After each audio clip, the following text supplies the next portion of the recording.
Enough is enough, and it's time for a change. Hey, yo.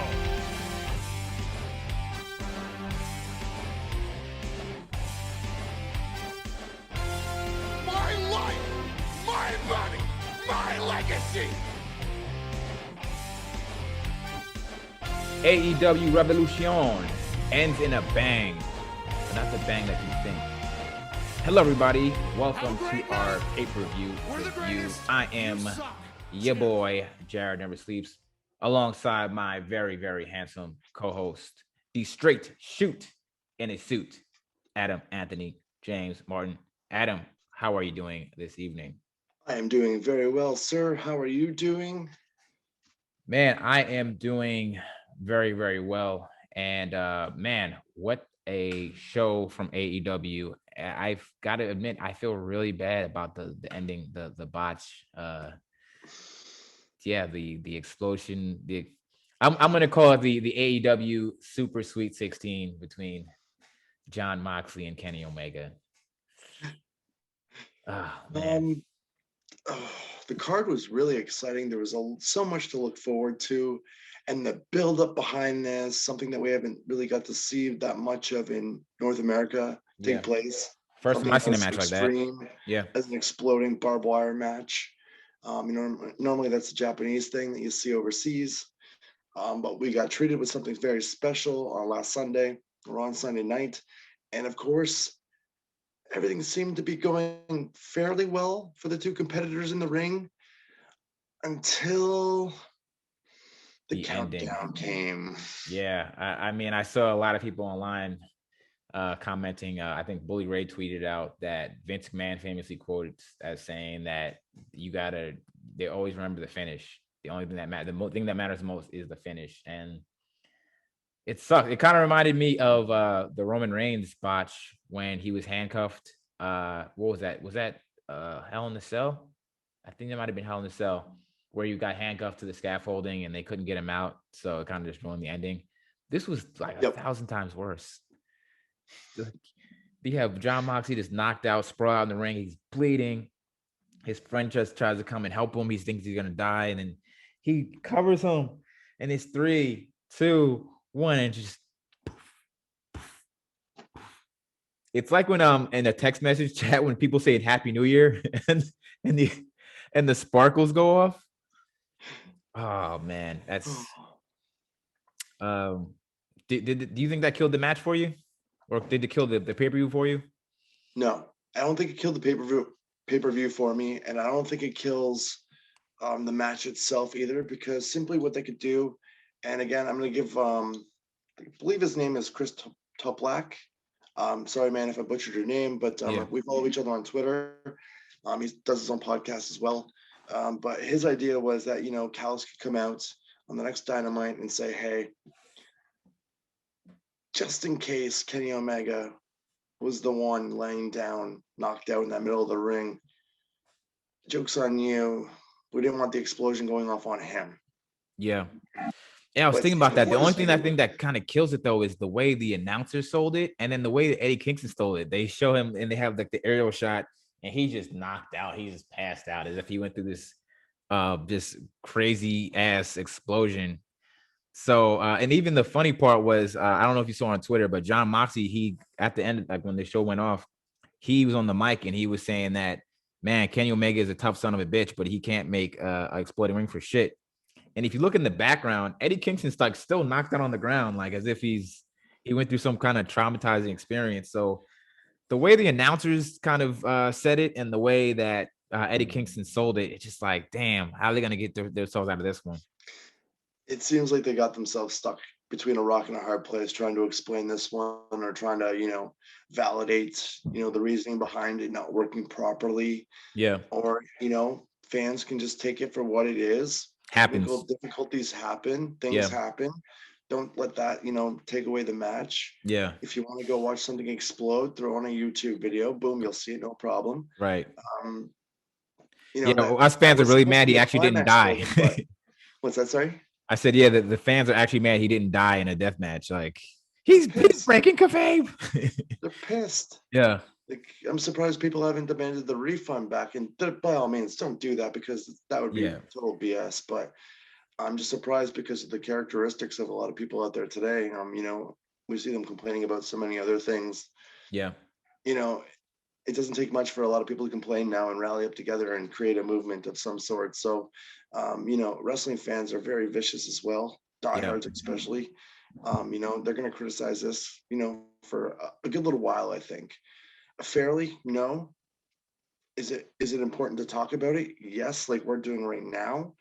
But again, a technical difficulty or a technical issue, it's not on the two athletes in the ring putting on the performance of their lifetime, competing against each other, putting their bodies at risk in this type of environment and competing for that championship belt. So no discredit to both athletes in the ring. Eddie Kingston, you're better than that, bro. But he did what he could as well. I'm not going to knock him either because, again, he was put in an uncontrolled situation. There was an uncontrolled variable in play, and he I'm sure in his mind for that moment did what he thought was right. Yeah, I mean because that was a script, right? The script was like there's gonna be a big, huge explosion, so he was gonna try to sell it. He probably, his head's covered, so he doesn't know how big or small the explosion is. But I think maybe they can cover it up and say that just the fear and the emotion that he actually passed out, and that's what happened. That's why he sold it or something like that. So I think accidents happen, and the fact that these guys were really actually literally shedding blood in the ring, we have to give them respect that these guys put on a show. They're going through barbed wire. The one-wing angel on the chair. This guy's about to be a father in a couple months. Like he's really put his body on the line to entertain us fans. So things happen. Blame the pyrotechnic guys. Oh yeah. Do I agree with the match style? That kind of match style. I'm a big fan of that. No, not really particularly. So, let them do their one-off and now move it on. Let's not do that again for a long, long, long time, please. Yeah, please no more. I'm sure Renee Young doesn't want to see that anytime soon as well. I was going to mention her. I seen a few of her tweets. I can't quote her offhand because, again, my memory is so full of other knowledge of, with everything that we watched on the weekend, everything that we take part of, plus Ross and so just I can only imagine the concern from her end as well. Like you said, knowing that they got everything going on in their personal lives, and then he's out there doing this as well. Yeah, so, it could have been bad, but it's the best position to be in, taking that kind of bump. No, but it's Jon Moxley. He's going to do what he wants when he wants. No one can stop him. It's been proven, and he gets back up no matter what, and he comes back 10 times stronger. So that's what I expect from this whole situation, whether it be against Omega or maybe even someone else. He's already done his thing with Eddie. It seems like maybe Eddie went out there out of respect to protect him. Yeah. And as a sign of friendship, extended olive branch, which would be cool to see them tag team here and there, maybe not necessarily make a title run, but against the Good Brothers or, just to further along the storyline if they do go that way with Kenny Omega and Don Callis. Yeah, because I'm sure we'll see Moxley back against Omega. They just had this blood feud, and it's not over. I believe they were going to. I think it's the second time. The second time they've matched. Yeah, so there's got to be one more, and I think this was supposed to be like the big explosion was supposed to be a way to write Jon Moxley off the TV. So because he's about to have a kid, so. But it just didn't go off the way it was supposed to, and maybe potentially it was supposed to write off Eddie Kingston, and they can come back later and fight. But things happen. But I will give AEW a lot of credit because they got the whole wrestling world talking about this pay-per-view. I can't remember the last time people were so hyped about seeing a pay-per-view show when it comes to wrestling. Oh, for sure. And I'm sure you were going to mention this, but a big part of that was a lot of speculation on a specific something or someone that we had no knowledge of going into this event whatsoever. And we've seen the feedback online, Jared. You know exactly what I'm talking about, right, man? Of course. The excitement level was so high and the anticipation of finding out what we found out at Revolution. Yes. Are you satisfied with what we found out at Revolution? So I've had some time to digest the whole pay-per-view. At first, my first gut reaction was, man, this pay-per-view was boring. It was kind of a letdown because you're so juiced up and jacked from like the last match, and it was a kind of a letdown. And the pay-per-view had some kind of like low spots or whatever, in my opinion. But then when I took time to really digest it, and I said, like, this was a good show. This is a really, really good show. It was really good, great wrestling, great progression of storylines, progression of characters. You saw people who were able to elevate themselves, and a lot of people came out looking better. I think most wrestlers came out looking better outside of this, including the main event. I mean, they put on a show. Just the pyrotechnic guys screwed up, so I can't pull that against anyone that was involved.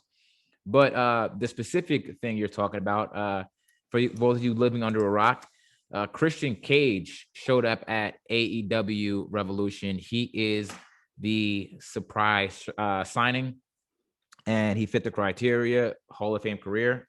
I don't think anyone will argue with that. Former world champion, free agent. So he fit all the check marks. I was hoping for CM Punk. To be honest, I was hoping for CM Punk. I knew Brock Lesnar wasn't really realistic. Nope. And yeah, so to answer your question, finally, sorry. It's all good, man. Yeah, I just wanted to put some context and stuff. But to answer your question, I think that AEW, they hyped it up. Not hyped it up. They told us exactly what you're going to get. You're going to get a world champion. You're going to get someone who's a great wrestler. You're going to get someone that has a Hall of Fame career. So they didn't lie. But I think once they said that, us as the fans, us as the internet wrestling community were the ones that hyped it up and really took this thing on to like a completely like unreachable, unattainable. Like, you're not going to get Brock Lesnar. And I guess maybe CM Punk is done with wrestling. It's been 7 years. He's in his 40s. I don't know if he's been in a ring. So I can't say I'm disappointed, and I'm happy for Christian because he's been injured, and I also feel like he's been very disrespected by the WWE. In what way? Just because of the accomplishments that Edge has received, or like the credibility and the treatment that Edge did receive or has been receiving, especially right now going to WrestleMania? Do you think Christian got the butt end of that whole stick? Well, I think that if you have the opportunity to pair Edge and Christian again, I think you do that. I think that the story that was told in the Royal Rumble was just beautiful. You have the story of two real life best friends who both have been injured, who both were forced to retire, and who both are now back in 2021 and can continue to further their chasing their dream. So I think the story was there, and the fact that WWE just kind of like let him go, I think that's disrespectful, especially the Hall of Fame career that he's had, and he's still not even in the Hall of Fame, and he's retired. Who knows? Who knows if he's going to get to WWE Hall of Fame now that he's with AEW, right? And now who knows? Because he probably signed a 3, 4, or 5 year contract, I'm assuming. So he'll make the Observer Hall of Fame though. Yeah, of course. I mean, I might make the Observer Hall of Fame. Best shirt on my back. But yeah, I think that for what it's worth, I think it's a great signing. He's an underrated superstar. So yeah, good for Christian. What do you think about the signing? I don't know if WWE kind of disrespected him. Yeah. But I definitely think or feel that they dropped the ball on him and they didn't give him. Like, you couldn't find anything for Christian on the WWE side? You couldn't find anything for Christian to do with Edge back? You had to have. That's it. All you need to do is have him in the ring, not compete. If that's what he wanted to do, you could have really put him in a situation where he's out there with Edge at WrestleMania. Give them both one more moment together, one more match, stage for all the years and the broken bones and blood and sweat and tears that both those guys, laid out for the future tag teams of WWE and what to expect alongside with the Dudleys, Acolytes, Hardys. They were the guys. They were the ones that always won the ladder matches, the TLCs. Those were the guys. Yeah. And unless that was a one-man team, that was Edge and Christian and Edge. Yeah. The creepy little bastard, Captain Charisma. His team with Jericho and Vitamin C. All the memories. Yeah. I love Christian. I think he's a great performer, and again, he's a great guy for AEW to get back on topic. I love the signing because WWE is not going to give him something to do. Yeah. AEW definitely will. And you know what? Maybe unless there was a situation where WWE had something for him to do, but they just couldn't offer him AEW money. That's a possibility because WWE still has a lot of guys, and Christian is more valuable, I feel like, to AEW than he is to WWE. So it could be that WWE has situation a too. roster that half the guys don't even get used. Yeah. So they need to focus on that batch Yeah. rather than still bringing in new guys. Yeah. And to the same extent with AEW, but they don't have the depth that a WWE roster has Yeah. in terms of volume. And they have a little bit more airtime to distribute their talent now with the 3 shows, the 2 on YouTube and Dynamite. Mm-hmm. So they can give enough guys now a little more airtime. They can get guys recognized. They can build them up through the YouTube channels. And, having Big Show and commentary for the Elevation show, I was thinking about it. We've talked about it before. I went on a little rant about it. I think it's actually going to be a good because he knows how to put that young talent over with his commentary, and commentary has a lot to do with it. So, yeah. What matchups are you looking forward to Christian having in AEW? It depends what he wants to do because obviously I assume he wants I almost pulled the JR. He wants AEW Championship Gold. It's the only reason you come back, right? You want to capture that one championship, that one world championship. Very similar to Lashley's story, the one that evaded him his whole career. Even though they're a new company, it's out there. It's recognized now as a top championship throughout the wrestling industry. Fans acknowledge it. Credibility has been built towards sure. Moxley, Omega. Why not the creepy little bastard? Why not Captain Charisma? In his mind, I'm sure. Why shouldn't I have this title too? And he'll be only the second man in history to have the AEW championship and the World Heavyweight title. Don't forget the ECW championship as well. Has Jericho ever been the ECW champion? Not Jericho, but Christian. Yeah, I'm saying, but so he'd be the only man to do that. That's what I'm saying. So if he's the ECW champion, he'd be the only man to have the AEW, the World Heavyweight, and ECW championship. Yeah, because Lashley's not going there.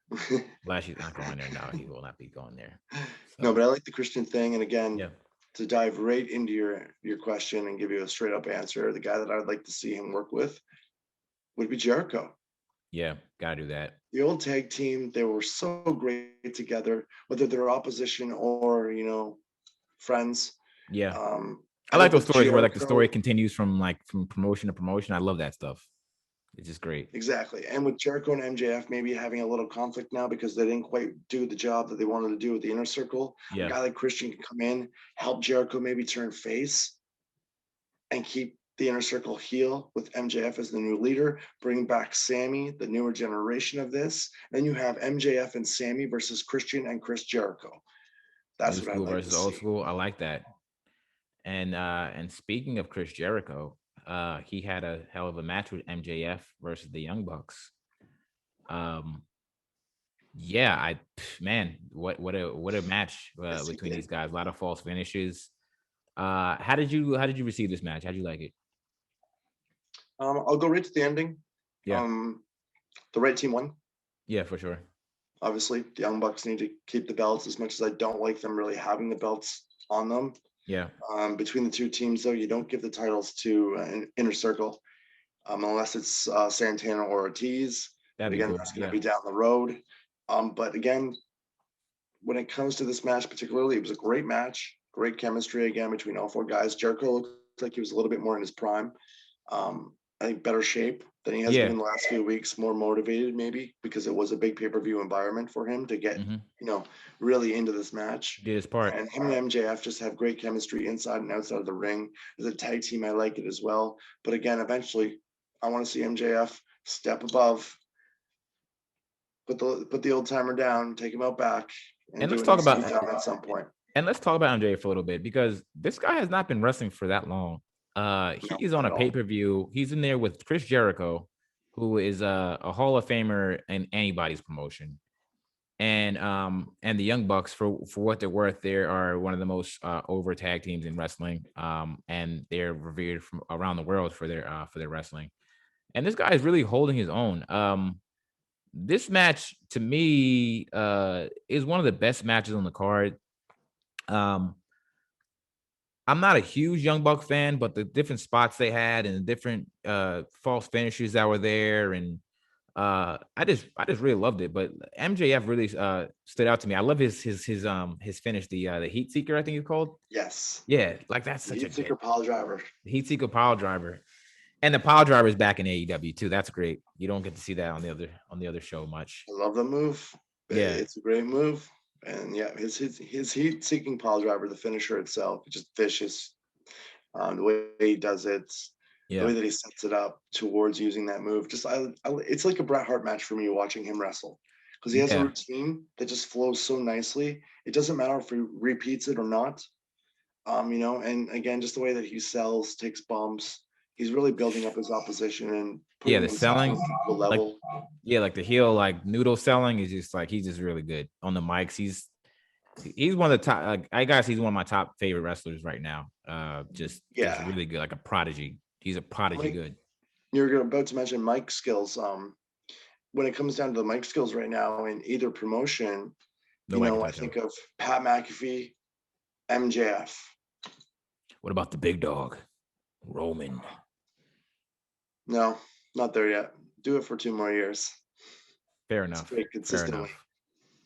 I would love when the time is right. I would love to see when the time is right, when the booking is right, only Roman Reigns versus MJF. I want that. I want it so bad. Book it, Vince. But it can't be WWE booking. It's got to be Paul Heyman booking. It got to be a Paul Heyman booking, maybe on the Heyman Cruise, International Waters. The Heyman Cruise. You can't do it on land. You can't do it in space. Please give me Roman Reigns and MJF one day. But it can't be hokey WWE stuff. It can't be, So moving forward, next up, let's talk about my boy Hangman Page versus Money Matt Hardy for the money match. I really like Hangman Page. What do you think about this match here? I'm glad that the right man went over. Yeah. Hangman Page is a talent that WWE failed on. Whether they let him go or they just didn't accept him when he went there to try out. He's spending a lot of time in Japan, a lot of time with ROH, best friends, with the Young Bucks, Kenny Omega, Bullet Club guys, the whole works. He really built it up with Marty Scurll and all those guys. So for him to come in originally in this promotion and be touted as, the future of the company. Yeah. From what we saw from year 1 to the beginning of year 2 was kind of that direction. What we've seen now is this drunk cowboy hanging out with the Dark Nation, not really joining the cults or the order. Yeah. But still always hanging out with them because they offer him free booze. But then you see him in the ring and you're like, this guy's got world championship written all over him. Like, give it to him. Star, like build a promotion on this guy. But unfortunately, that was the original intent as far as we were told as fans, right? Okay, MJF and Adam Page were going to be the 2 prodigies, and they're going to use a guy like Jericho to get both those guys over at the same time. Yeah. They really didn't do that. They kind of left Page, in my opinion, kind of hanging. No pun intended. See what you did there. But it seems like he's now back on track, especially after a big win with Matt Hardy. I just wish personally he would drop the drinking gimmick, hanging out with the Dark Order. Sorry. As much as I'm okay with Dark Order doing what they're doing. Just don't have him near Hangman Page. He doesn't need. Over here, exactly. Yeah, these geek squad. 8 members of the Dark Order, you're definitely going to become the 9th. Yeah. I mean, what are they at now? Like 12 or 15? Right. And -1. Right. -1 wasn't there finally. He must have been a school night. It passes bedtime. Right. Yeah, I would agree. But I think to your point, coming up with a good match with Matt Hardy. Matt Hardy's a legend in his own right, and Hangman picks up the win. The gimmick of the match where he's gonna give away his salary. All right, whatever, but it just adds a little bit of a stipulation to the match, so it makes it matter a little bit. But like you said, Hangman is definitely, he has world champion written all over him. I think he just drops the Dark Order stuff, and like you said too, like I do now have like a soft spot for Dark Order, but I just don't need him around Hangman. It's like they can go off to do something else. Yeah, they gotta split those two up. But They're maybe really this there. Matt Hardy win is gonna give them momentum to start getting in that upper upper card booking area situation. So No, definitely. And if you had to choose the direction or the next storyline or feud, I guess we should say feud, yeah, that Hangman Page got involved in, yeah. coming to a close essentially with Matt Hardy. Hopefully, and hopefully again they move him on to something bigger. No offense to Matt, but I'm ready for Page to get moved up. Yeah. Who do you see, or who would you like to see Page being matched up against next for long I term? feel like there's a lot of guys in that kind of like they need to elevate a little bit. So I think that we need to make the TNT title mean a little bit something more. Because Darby Allin doesn't need it. He's with Sting. Let them do that stuff or whatever. Let's have like a number one contender tournament for the TNT title. Let's throw Hangman Adam Page in there. Let's build this over a couple weeks. Let's build Hangman Page to being like TNT champion. And let him rock out that with that title for a little bit, defend it every single week on Dynamite, and let him build that title. Then he drops it to someone new, and then he starts feuding with maybe Kenny Omega or someone that really matters on the show. Yeah, he can get back to his roots. The title benefits from it, and then so does Hangman. So Definitely.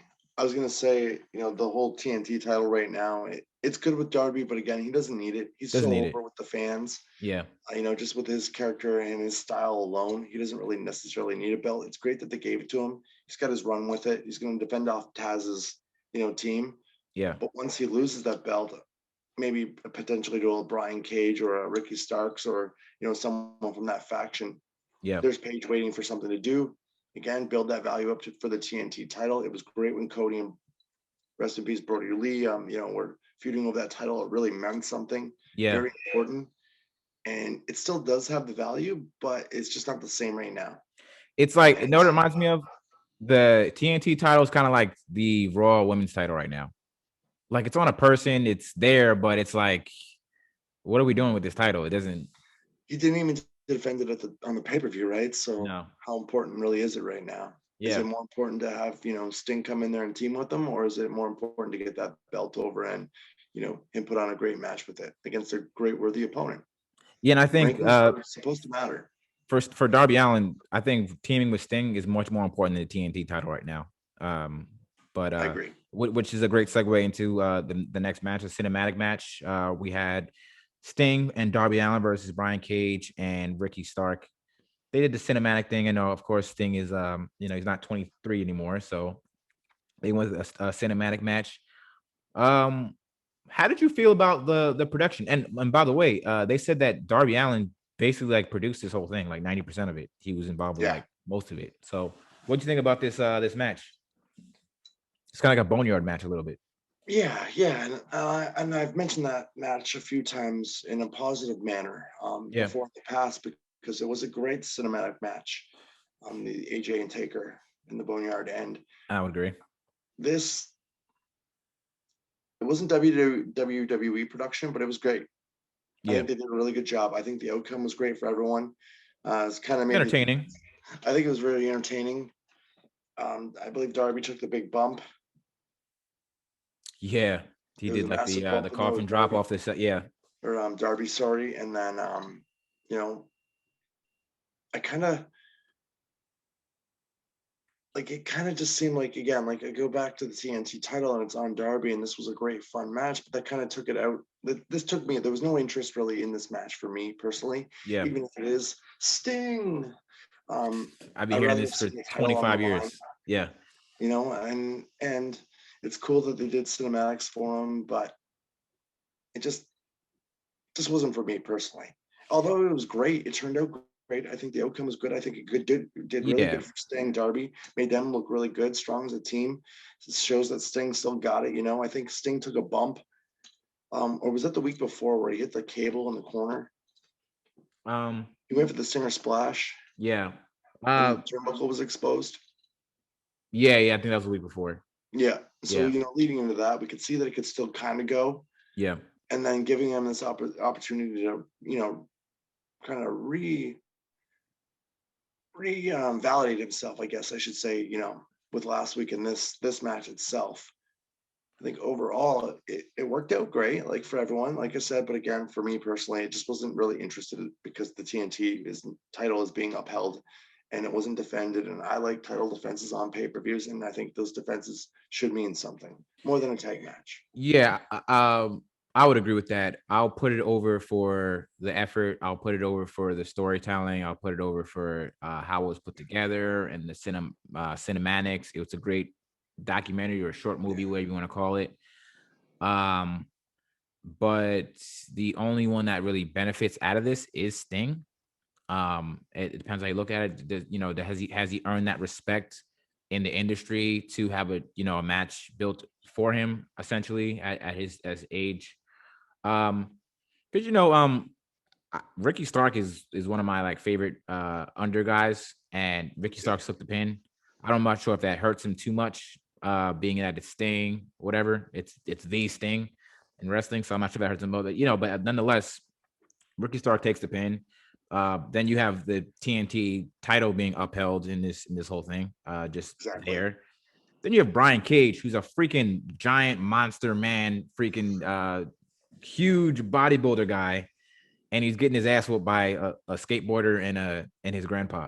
I was gonna say, I've mentioned before on WWE programming about Nia Jax taking bumps for people half her size. Yeah. Same situation with Brian Cage and Darby Allin. Yes, he can outmaneuver him. Yes, he's quicker than him. Yes, he's probably way more agile. Even though Brian Cage for his size is really agile himself. If you watch his career in Lucha Underground, huge. The guy was phenomenal, still is. But taking bumps and getting beaten up by Darby Allin, that's the best use of Brian Cage. This giant, you don't get guys that look like that can move like him, so again, the production of it was great. Production was really good, but to kind of put these guys in these type of positions. And then also what I thought was weird, it was it wasn't full cinematic. You had the announcers, the commentators still commentating on a match that wasn't live. So it's kind of it reminded me of Mystery Science Theater. Remember that show back in the day with the two robots talking? Yes. Yeah, so that was a little bit weird. And it was why did they show up in this random warehouse? Yeah, so, but yeah, I'll give them an A for effort for putting that thing together. And shout out to Darby Allin. Sure. I think he went to film school or something like that. It was better than the last cinematic match. I'll give him that. Yeah. What do you think is the greatest cinematic match of all time? We only have a year's worth of stuff, but I'm trying to think. I already know my pick. This is well put together, though. Yeah, you let me. I'm gonna think on this one for a little bit, but yeah, what is yours? My pick has to be John Cena versus The Fiend, Firefly Funhouse. Okay, yeah, I was close to that one. That was my favorite by far. Just the storytelling. I was gonna say it was something with Bray Wyatt. I know that much. Yeah, and the fact that WWE was willing to bury themselves was just okay, you guys are awesome for that. You guys are awesome for that. So I didn't say that. We'll talk about next up. We had the ladder match. Let me get the names right quick. There was Cody in there. There was oh yeah. Where's the names at? I don't want to leave anyone out. Penta was in there. Okay, we have Cody Rhodes. We had the Murderhawk Monster Lance Archer. We had Penta, Scorpio Sky. My guy Platinum Max Cassidy's going on me, and we had a surprise competitor. Ethan Page shows up. The hottest, not just the free agent that Big Show was talking about, but the hottest free agent on the market. All ego, Ethan Page. Yeah, it was again Cody, man. Cody, these dads taking these crazy bumps. What's going on here? They must hate their wives. Now, I'm not sure if you knew this though, Jared. Before we get into the match itself, I'm not sure if you knew that Ethan Page runs a local promotion in Hamilton. Okay. Called Alpha One Wrestling. I did not know that. He's had Cody on his shows before. Mm-hmm. They've won their tag team titles together before. So it was really, really cool. And if you remember, I believe the first battle royal the AEW held, Ethan Page was part of that event. The unofficial one. I believe it was All In. Casino Battle Royale or something like that. I think it was. Yeah. Yeah. Before they actually I think it was just the one-off event that AEW did. It was the challenge from Dave Meltzer to do 15,000 in the crowd in Chicago. All In or whatever it was. Right. So Ethan Page was on that as well. So Cody and Ethan have known each other for a very, very, very long time. It's just Ethan Page has been tied up. Yeah. Another company is, being home in Hamilton, Ontario, which is my hometown or my former old town. Now that I'm Pop for Hamilton. Steel City.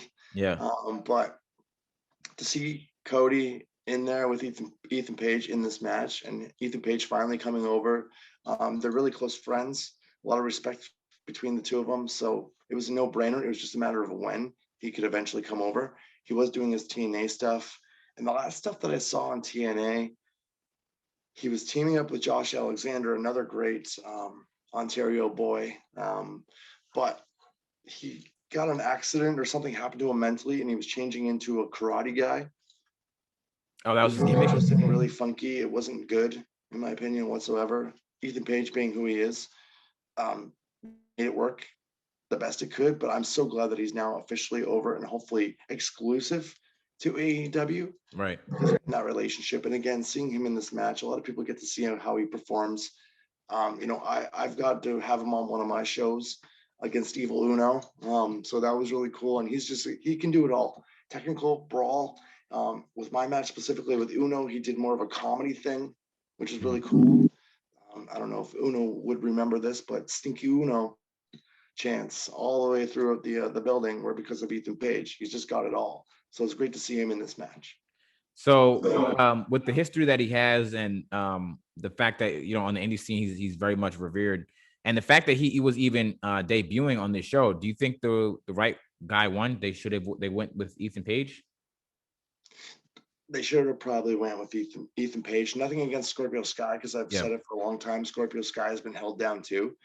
And I think he should be elevated. It's just so hard when you have so many guys. This young talent pool that's not really being overutilized or properly utilized in a lot of people's minds. You have guys like Darby Allin, you have Jungle Boy, you have Scorpio Sky, you have now Ethan Page, you have that whole group of guys that could be really challenging for that TNT type championship. Yeah, that's why I say a tournament is perfect for those type of guys. Like every guy in this ladder match should be like in the TNT title tournament, like, and let them put on great matches throughout the weeks. Exactly, or do like a Grand Prix, kind of like a Super G, like Japan does, where they have like months and months of matches all between the two teams. But say there's like 16 guys, or say 12 guys. 6 guys are in Group A, 6 guys are in Group B, and it's a point system throughout the series of matches that they have between each other in their own group. The 2 guys with the most points at the end of it meet to decide who the number 1 contender is. Yeah. But what's great about this whole thing is that it seems like AEW had just a lot of great problems. That they have too much young talent. You have too much talent that you can put over. I know that they've really changed my opinion about their promotion over a lot of things. That it's entertaining. It's we're getting a little bit of everything, and it also seems like they're not being as hokey as they used to be. They're not really being as goofy as they used to be. Like they have their here and there comedy spots, but it's not like overwhelming like it was in the past, I would say. Much less I feel like I was watching an episode of Being the Elite, like their YouTube channel for the Young Bucks, which is straight comedy all the way through. It seems like I was actually watching a sports entertainment program, not necessarily a wrestling program, but a sports entertainment program that had wrestling on it. So I was ecstatic to watch the last Dynamite leading up to the pay-per-view, and then of course watching the pay-per-view and getting what we got. Yeah, I would agree with that, and it makes me look forward to Wednesday as well. Switching gears, moving forward to my favorite match. This is my personal favorite match of the night, the tag team battle royal, which I don't think I've ever seen a match like this before. Like I've seen tag team battle royals. Have I seen tag team battle royals before? I don't think I've seen one like that before. But in the early WWE, I think the ones I've seen were maybe like if your partner gets eliminated, you get eliminated too. Exactly. Yeah, but I've never seen anything like this. But Yeah, I'm looking at the people who involved in this match. The people that stood out to me, I've never seen them before, but there's a tag team called Bear Country, Bear Boulder and Bear Bronson. These giant freaking mountain men, these Nordic like Vikings. They kind of look like War Raiders a little bit. I was gonna say And very similar. What'd you think of yeah, them though? What do you see them going after this match? How do you think they're being presented? How do you think they're being built? Because they were fresh for the eyes on TV and the pay-per-view. And these again, like you guys are said, there's massive. Like the look alone, and like they had cool moves. Like they just like the look is like I like the big wrestlers. I like the traditional like giant people. So I think they look great. Yeah, they have to move. Like, give them a couple weeks of small squash matches, and then hey, we want to fight FTR or we want to fight the Young Bucks. Yeah, put them in with the Young Bucks. Heel versus face, it works. And I mean that could maybe something like pay per view ish. Like let them squash some people for a couple weeks and then go after the Young Bucks. I think it'd be cool. I think it'd Yeah, be good. Start it early, plant the seeds, build them up. It's exactly what they need. And like you said, two new guys with size, something that all petite wrestling, I mean, all elite yeah. Mud wrestling does show not have a lot ending. of. Yeah, They do have a little bit more now with Lance Archer and guys like that in there, yeah, but they need this kind of guys around. Just like you said, it just gives the image of you know, the image yeah. of a real wrestler. A real wrestler, right? That's what I like. And I'm always like impressed with how people book these battle royals because you have to put in a whole bunch of spots and the timing has to be right and everything. And when you watch the whole battle royal through, everyone looked great in this. The spots were on point. You had the little side stories. You had Dustin Rhodes and QT Marshall. QT Marshall eliminates himself. And you have that story going on. And then you had Ray Phoenix. Like this guy is fucking amazing. Like the way he can move. He's one of the top wrestlers in the world right now. Yep, by far. Um, and we talked about this. We talked about this recently. How Jungle Boy has to kind of elevate, and they throw Jungle Boy in this match, and here he is. Like he's one of the final two people in the whole thing.